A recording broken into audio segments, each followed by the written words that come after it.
Hi everyone, so in this tutorial video what we're going to have a look at is how to create a 3D box on a laser cutter using 2D design. So we're going to look at a few different tools, things like using the attach tool, line tool, how to vectorize bitmaps, and how to save everything as a DXF ready to be laser cut.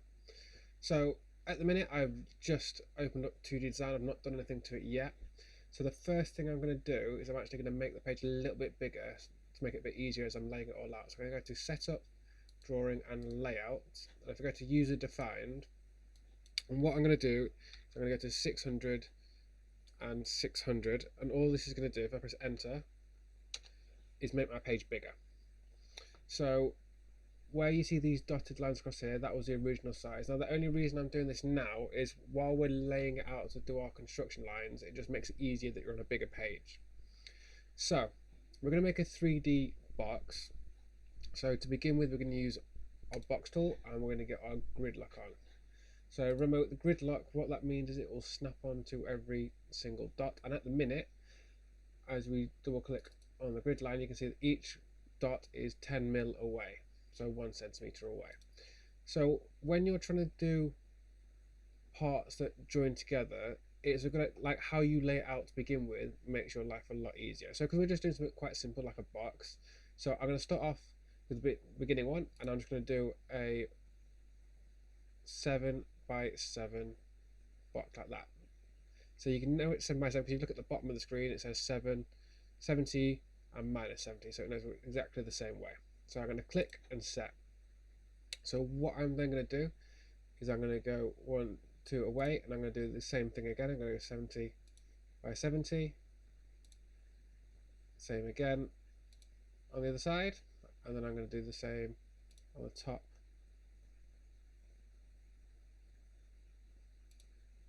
and on the bottom, like that. Now at the minute we've not got anything that's going to have a lid. That's fine because we'll add that in later, but at the minute I've just laid it out so I've got bottom, side, front and back set up. Now the next bit is how we're going to start to lay out doing finger joints. Now it depends on what thickness of material you use. Typically speaking, you'll use 3mm thickness material on a laser cutter in college because it's easier to work with and it's relatively cheap. So what we're going to do on the left hand side of the toolbar, down at the bottom, you see it says like halfway down you see contour. So I'm going to double click on contour. Now contour spacing, this is where it depends on what material you're going to use. So whatever the material thickness you're using, put that as your contour. So we're going to use 3mm material, so I'm going to type in 3, go on OK, and then what I'm going to do is I'm going to click on the inside of each of those squares, and what you can see if I just zoom in for you, that they have made a 3mm line on the inside of each one of those squares.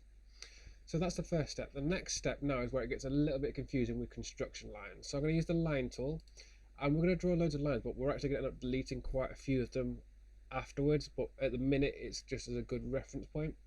So I'm going to go 10mm in on each side, I'm going to click, I'm going to go right across, I'll do the same from the bottom, I'm going to do 1mm in and right across.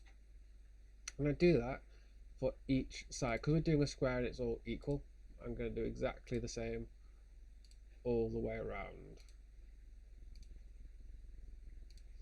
Obviously if you're doing this and you've got slightly more difficult measurements, so it's not quite an exact every 10, so 10mm, 20mm, 30mm, it gets a little bit more difficult, but it's still doable. You just have to sit down and figure out exact measurements, because you can draw your lines at exact measurements as well.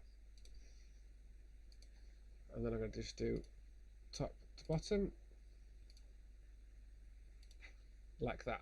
Now those are all my construction lines. I'm now actually going to delete quite a few of those. So on my toolbar on the left hand side, I'm going to go down to the delete tool bottom, delete any. I'm going to hold down, I'm going to go to the second one. So this lets me delete certain parts where there's been an intersection. So if I then take that, I can click and it'll start to get rid of the excess lines. Now what I'm deleting is I'm getting rid of all the bits with excess lines, so I'm just left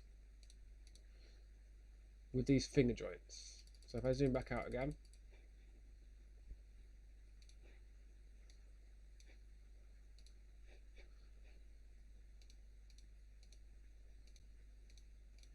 like that. So I'm going to end up with each piece looking that way.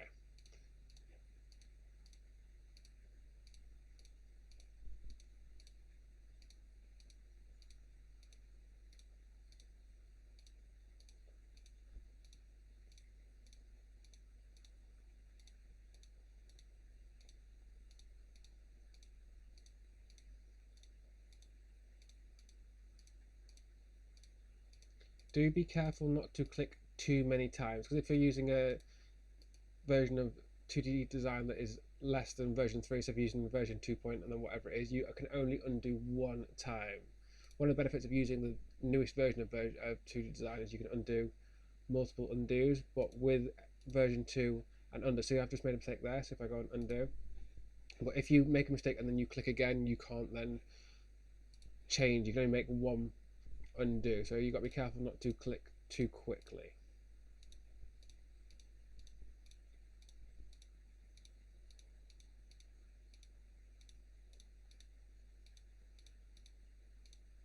Okay, so I've now got all of my marking out. So if you've ever done finger joints in a box before, that should look relatively familiar to you. So we're going to now figure out which parts to cut out. So always start with the bottom piece, and the easy way to do that is you just get rid of the corners like that, and then to make sure it's a complete piece, because the laser cutter will cut any lines, we've got our piece there. So now you've got to think about it logically of this piece is sticking out, so which piece then needs to be cut away. So if we look at this piece here, that is sticking out, so that means this piece and this piece will go in, and it will be the same on these two pieces as well. The easiest way to remember it doing is you always make sure opposite pieces will be identical. So the two side pieces will be the same, the back and the front will be the same. So I'll then get rid of these side bits here.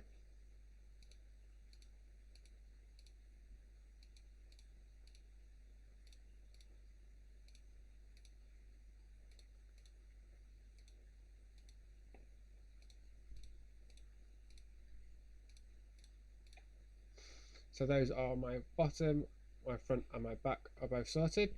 So now it gets there's an extra step we've got to do. So that is sticking or cut in, so this needs to be the sticky out bit, so we're going to get rid of these bits here. Now this is where the attach tool really comes into handy, because we need to join up these parts here. So what we're going to do is we're going to double click on the attach, make sure it's got endpoint selected, get rid of gridlock and go onto my line tool. So then what I'll do is if I click on the edge, it'll go straight to the point and it'll go like that. So I'm going to draw another 4 construction lines like that. So then what I can do is I can delete the excess lines again.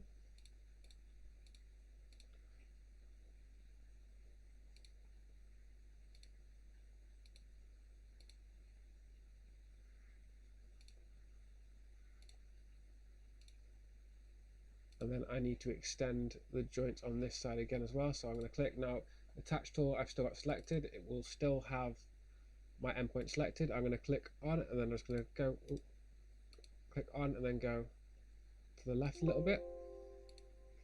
Same again on this one, and then the same on the other two joints. Like that, and then again I will delete the excess.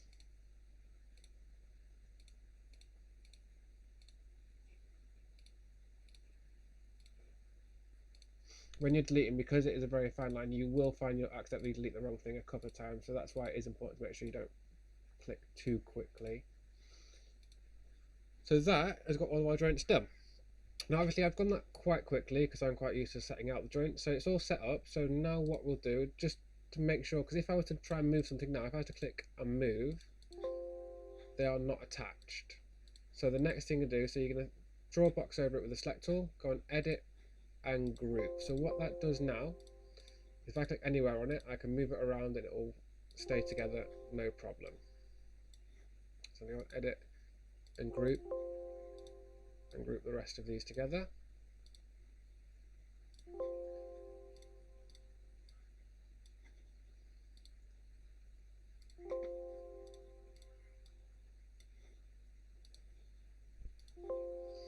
So those have now all been grouped so I can move them around. And so now we just need to do a lid. So the lid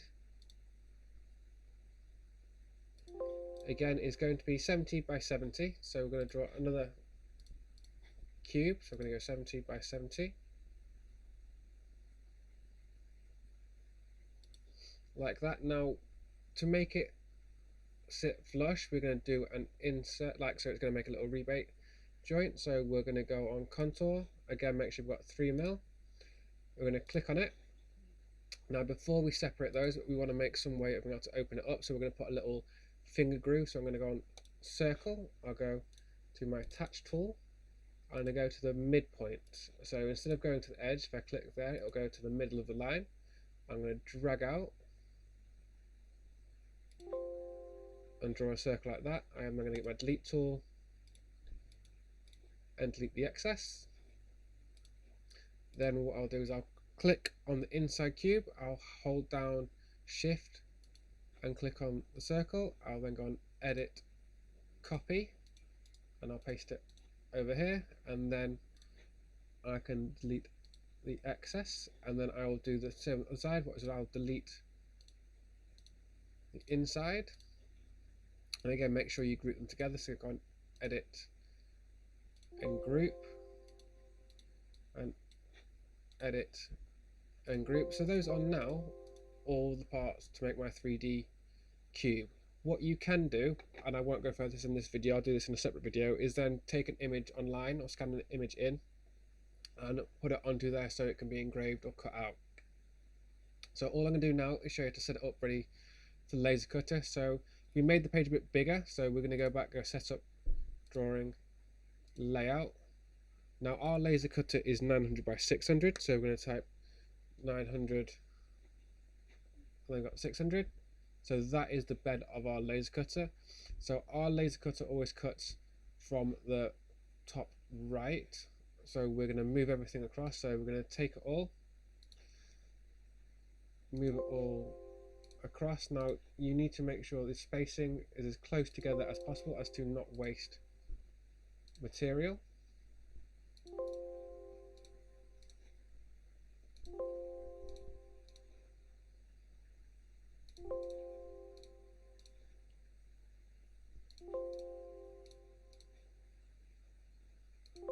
And then if I just zoom in, you'll have a look. So this has now been set up, so I'm wasting as little material as possible.